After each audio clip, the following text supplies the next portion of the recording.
పల్లెమా పల్లి ఓకే ఇవాళ నూతన స్కూల్ ప్రారంభోత్సవం ఓకే ఇంగ్లీష్ మీకు తెలుగా ఏం చెప్తాడు సార్ ఏబిసిడి చెప్తాడా ఏ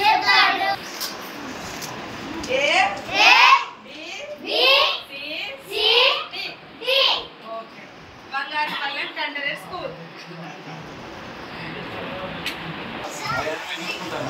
రెడ్డి గారు మేము ఇంతకుముందు ఒకసారి రావడం జరిగింది. ఈ రోజుల్లో ఆ రోజుల్లో అంటే ఫారెస్ట్ లో ఉండి ఏదో చేసుకొని బతికేవాళ్ళం.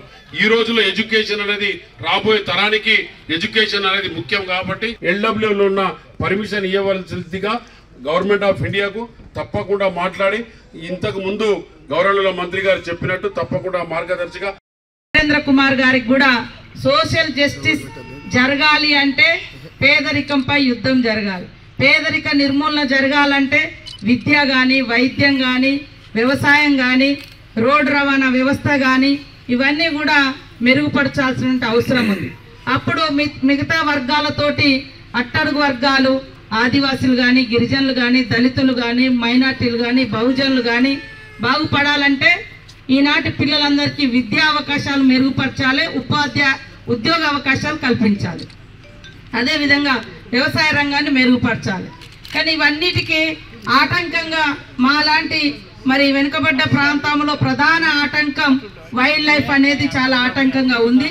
కనీసం కమ్యూనికేషన్ కూడా లేదు, రోడ్ కనెక్టివిటీ లేదు, కరెంట్ లైన్స్ వేసుకోవడానికి ఇబ్బంది అవుతుందని మొన్న కేంద్ర ప్రభుత్వం దృష్టికి కూడా తీసుకెళ్లడం జరిగింది. తప్పకుండా ఈసారి మరి మా పార్లమెంట్ మెంబరు ప్రాంతంలో ఉన్నటువంటి బంగారుపల్లెం అనేటువంటి విలేజ్ చాలా రోజుల నుంచి గూడెం ఉంది.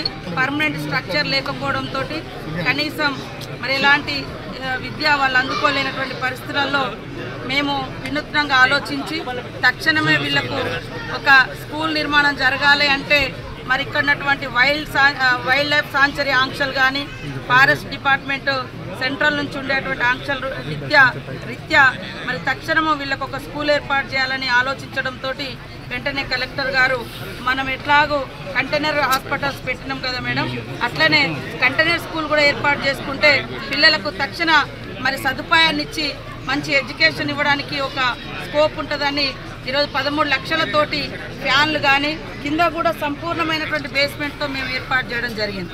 దానికి ఎలాంటి మరి అక్కడ కన్స్ట్రక్షన్ చేసి ఇచ్చినటువంటి అతను మాకు 20 సంవత్సరాల గ్యారంటీగా కూడా చెప్పడం జరిగింది. ఏది ఏమైనా అలా ఏది కూడా వేస్ట్ అయ్యేది లేదు.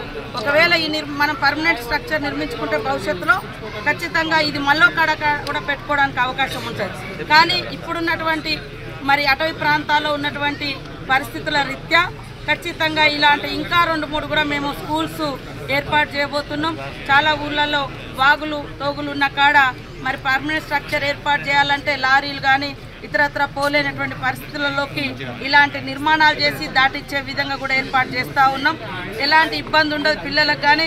అదేవిధంగా ఫ్యాన్లు పెట్టడం కూడా జరిగింది. లోపల కూడా అంటే వేడి తీవ్రత లేకుండా ఆ నిర్మాణం చేయడం జరిగింది. కాబట్టి అందరూ కూడా ఆలోచించాల్సిన అవసరం ఉంది.